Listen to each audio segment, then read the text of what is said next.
here is a breakdown on how I was able to bag over 300 pips on GBPNZD. I had two positions. The first position was a 1:2.9 risk to reward. The second position was a 1:3.25 risk to reward. And this is where it all started. I sent out the setup to members of the Masters of Swing Trading community on the 24th of March 2026. Here was the setup. I was expecting price to close above this resistance zone, then we take that buy entry on a retest. By the way, if you are interested in joining the Masters of Swing Trading community, I will leave a link in the description below. So here is how I got this trade. First, you can see that price was in a downtrend from all the way up here. Then it was as if it found a bottom around here, and I started seeing it going up. It was around here is where I saw it. I started tracking this pair. So what I did was I went to the 4-hour time frame. Then I saw series of higher highs and higher lows, higher highs, higher lows, higher highs, higher lows, then higher highs. Price got into this high, and this was a resistance to me. This zone was a resistance zone. So that is how I said, okay, I would love to see price clear that resistance, go above it, then on a retest, if we get a rejection, then I'll take that trade. That was my thought process.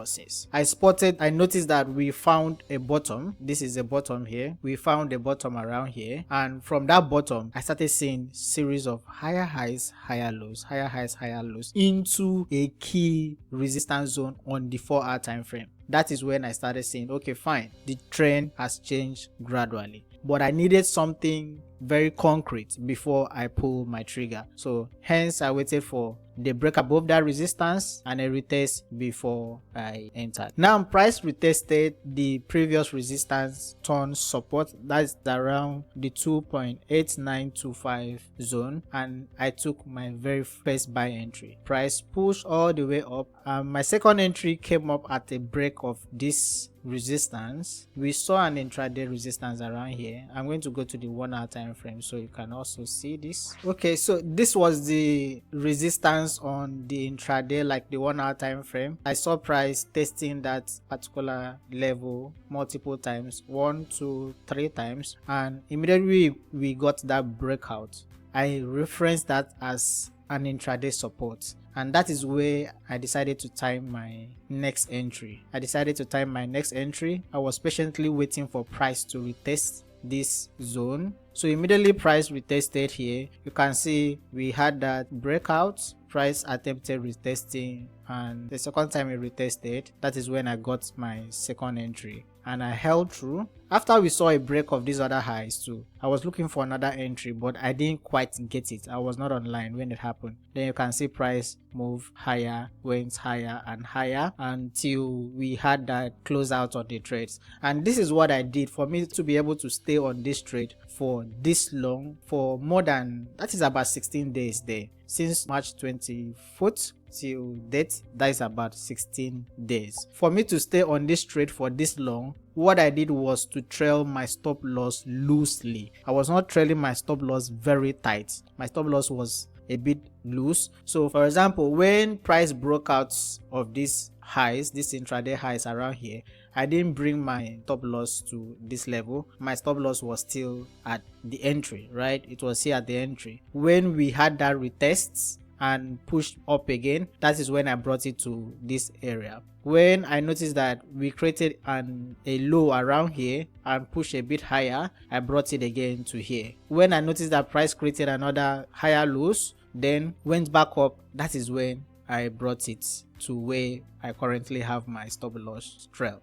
Now, early as of today, that was around 3 a.m., 4 a.m. during the RBNZ cash interest rate decision, and also the news that popped up with the US-Iran war that there is a ceasefire. That is when we had this volatility in the market, and boom, price came, took me out of the two positions I had, and I closed out with a total of 316 pips, right? So let me show you inside the community how I was giving the updates and how we follow up with the trades within the Masters of Swing Trading community. So like I said, this is where it all started. This was the first entry, the initial setup. This was it. I told our members that when if price will break above and retest, we are going to take that trade. I think that was the first entry, but let me look for the original setup. Yeah, this was it. This was the very first setup I shared. I said let's watch for breakout and retest, and that was on the 23rd, and on the 24th we had that retest and we joined the trade. Now here is when we started trailing our stop loss. You can see here we started trailing our stop loss and we started looking for a re-entry, looking for a second position to add to the trade. This is one of the updates I gave on